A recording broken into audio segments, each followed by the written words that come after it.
Добро вечер, драги пријатели. На многу од вас ви посакувам од сон. Слушајќи ги денеска информациите, поточно вестите од Европскиот парламент и од гласањето некаде 380 со 120 на поплатите на Бугарија и ветото буквално што има Македонија за почеток на преговорите. Интересна работа, сепак се јавува отпор. Инаку сценариото што е направено со палење на бугарските автомобили, службени наводно, за мене кој аналитичар, кој дипломирачен Господински институт за винарство 86-та, опште сме група аналитичари, е премногу комично. Зошто е премногу комично? Значи, тука се поставуваат, по моја анализа, 3 сценарија. Прво, Бугариве со своји луѓе, намерно се оставени тие коли надвор кај што треба да бидат. Второ, да има човек тука или од ДЗС, а третата е неверојатна, на ВМРО не му одговара. Интересна работа, зашто е ова сето комично? Прво, човекот доаѓа со автобус, купува бензин од 1 литар. Малку смешно, ако сакаш нешто тако да направиш. И то усред бел ден у 12:13. Значи, тоа се работи на 15 јуни, значи, сега веќе пред 3 дена, бидејќи замина 24 часот. Зошто се работи тоа? И зошто Бугарија се нашо преко нашата позиција може тоа да го направат? Прво, гледаме лидерот на СДС Филипче, упорно бара Бугарија да се става до уставот. Но македонските граѓани, особено етничките македонци, треба да знаат дека за време на владење на СДСМ нашиот устав е сменет. Што значи тоа? Во нашиот устав не постои зборот малцинство, него делови од народ. А тоа е премногу опасно во оваа ситуација да се стават бугарите во устав. Зошто е премногу опасно? Кој што знаем, има скоро околу 200 пасоши или државјанство. Значи, можат исто да барат квоти, без разлика што на пописот се прикажа само околу 3,5 колку беа, илјади. Нема да е збор, не ми текнува. Тоа не можеш на една свадба поголема да ги собереш, што се вика. И со палење на осака на Европа да покажат дека не сме безбедна држава, владата за среќа реагираше брзо и ова е многу ефтино. Ако не беше ефтино, ќе имаше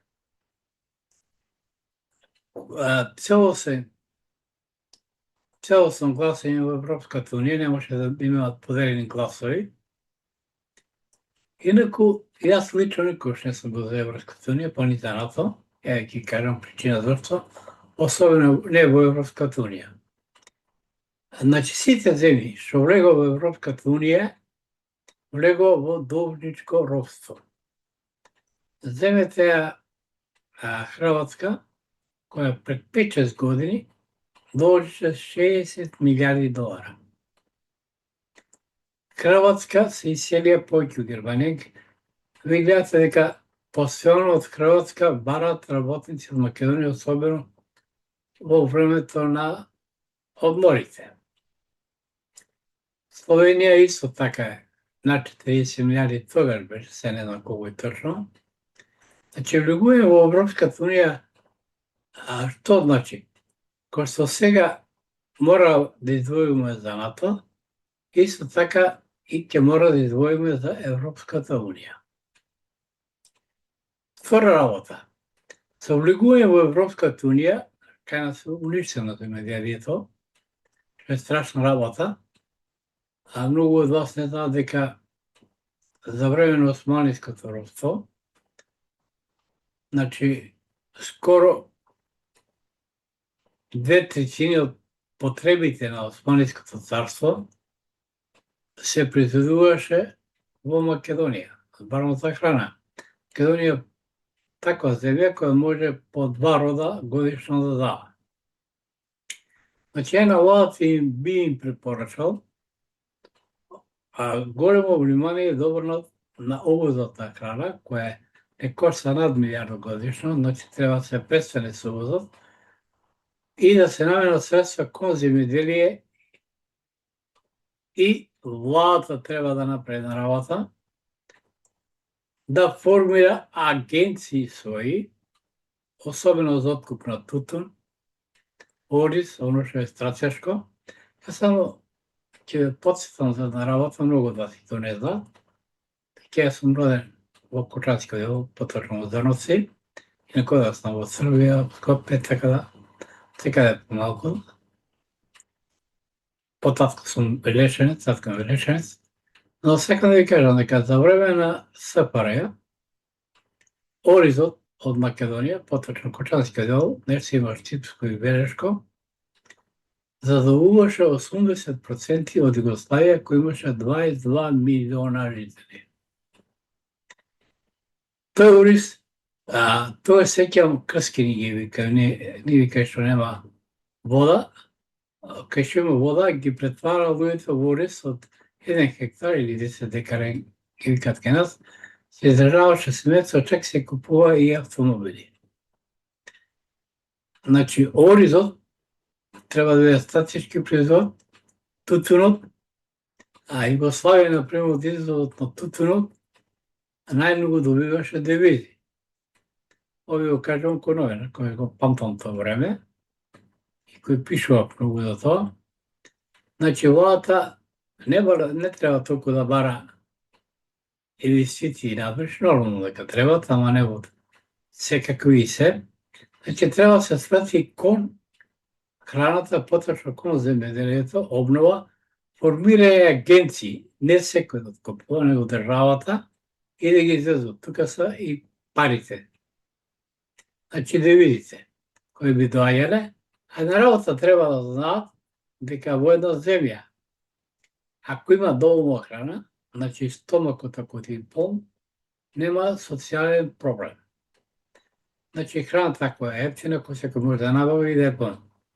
Значи, си може да возиш и стара автомобил, ќе ти врши работа. На времето и со Пичо ќе еше до Охрид и со Мерцедес. Ово ќе побавно, па ќе заврши работа. Но со гладен стомак никаде не се оди. Затоа треба да се обрне големо внимание кон земјоделието, особено кон стратешките култури. Треба да се формират државни агенции и со тоа ќе се намали одливот на девизи, бидејќи во моментот Македонија мислам дека над милијарда дава за увоз на храна. И едно време имаш и мислам беше за време на Груевски, купувајте македонски производи, маркетинг. Значи, млекото е колку храна врати Македонија сега во границата со декларацијите. Нашите млекари го расипуваат млекото поевтино, а добиваат нешто што е вештачко и храна што внесуваме повеќе вештачка, бидејќи не е природна. Значи, треба да се обрне внимание кон земјоделието, тоа да биде основна работа, бидејќи Македонија е земјоделска земја, и кон фирмите македонски, кои се насочени кон извоз за прилив на девизи. Значи, тука владата треба да помогне. Ја ви тврдам тогаш дека ќе нема потреба од ни од Европа, ни од ништо. Зошто го кажам? Втора работа не ви докажам, со влез, например, во Европската унија, прво треба да знаете, ќе бидат ограничени нашето лозарство. Зошто? За да се заштити француското вино и шпанското, Европа ќе ви одреди колку може да имате садници. Оризонт не знам, дали тутунот исто така може би ќе го забранат воопшто за износ. И најбитната работа, кој што сега не знам колку се издвојува од БВП-то за членка на НАТО, а исто се плаќа и во Европската унија. На Македонија повеќе се плаќа уште 20 години да чека, бидејќи ќе добие некои средства, отколку да е дел од Европа. Друга работа, нас во Европа не е така. Вие ако ја земете Европа, ќе видите дека сите земји се или католички, или фашистички. Таму православна земја нема, се уште, Марија не знам, да има во Европската унија. Добро знаеме дека Македонија беше антифашистичка земја и втора работа е војната што во Украина. Русија војува против 52 држави. Се не војува против Украина и против се заедно. Значи сите оружјето што доаѓа прво беше од САД и сега ја покрива со стариот линк на Маск. Со дронови, со многу работи то не е прв пат, но сега за Русија нема да зборуваме за Украина. Но сакам да кажам дека и Македонија е дел од тие што војува против Русија. Со тоа прави голема глупост, непромислена работа, особено министерот за надворешни работи, кога се толку тешко изглупира, кога кажа дека го поздравува бомбардирањето на САД и Израел врз Иран, тоа исто бомбардирање или таа војна не ја поддржа Европа, проевропа. Шпанија не им дозволи на американските авиони да полетуваат од нивните бази во Шпанија за да бомбардираат Иран. Исто така, ниједна земја не се приклучи на војната, значи Европа не се приклучи да ја поддржи Иран, и затоа ви кажам дека министерот за надворешни работи дава изјави кои многу може да штетат.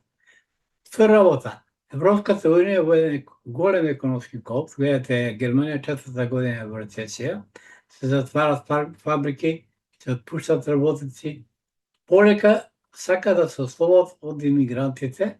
Уште 2015 реков дека тоа е инвазија на Европа, не е бегалска криза, и се потврди тоа моето, но со тоа многу тешко ќе го направат. Погледнете ги сите тие аспекти и ќе видите дека и не случајно сега до сега и Русија беше во Г8, сега не е присуства на овој савет, нека Русија во Г8 бе од 2014, така да не е толку страшно. Но пак да се вратим на Бугариве. Значи, многу е опасно да се внесат Бугариве во уставот. Зошто?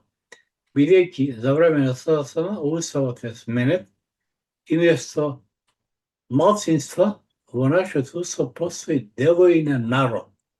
Тоа е многу опасно. Значи, тогаш Бугарија кој ќе посека, ако сака, ќе направи војна, повторно ќе окупира Македонија. Зошто? Ќе каже, мојот народ е тамо заграден, а не малцинство. Кој што Русија влезе во Украина, например, и така натаму. Иначе го кажа дека сме ние учесници со војната против Русија, да не забораваме, дека од тука се испратија колку има 32-3 тенка во Украина, кои и сухоите. Значи, да се вратам на темата за која започнам. Ова е ефтино бугарско сценарио, затоа не наследна целосна, у нас е намане целосно, и мене ова не ме загрижува што уште немаме дата за преговори. Ево ќе се распадне. Треба една работа, знаете, економици, што многу добро знам. секаде каде што има зборот сојуз, савез или било што, се распаѓа. Ништо не е трајно. Еден пример ќе кажам, Југославија се викаше Социјалистичка федеративна република Југославија, значи се распадна. САД исто Соединени Америкски земји, тој ќе се распадне. Европската унија исто со многу држави ќе се распадна, можеби на помали коалиции, и сега они толку време прво 15 години не примени никого во своето друштво и сака да го сменат начинот на гласање, да не биде со консензус со сите, него да биде мнозинско гласање со 50+7, така натаму. Значи се тоа во распад, бидејќи Европа, Западна Европа и ЕУ, особено Германија, живеа благодарение на ефтините руски енергенси, гасот и нафтата. И со самото введување на санкции, они на Русија и помогна, а од друга страна па Русија има и помош од Кина, не би пак за глобалната навратам, кој напомно бидејќи е поврзано со нашата монетарна состојба. Значи владата треба да истрае со невоведување на бугарите во УСО. Бидејќи бугарите во УСО нема да влезат како малцинство, него ќе влезат како дел од народ. И ќе се повикат на државјанства кои имаат над 200.000 и можат да се направи воен конфликт или обид, оно што ни се случи 41 од Бугарија, повторен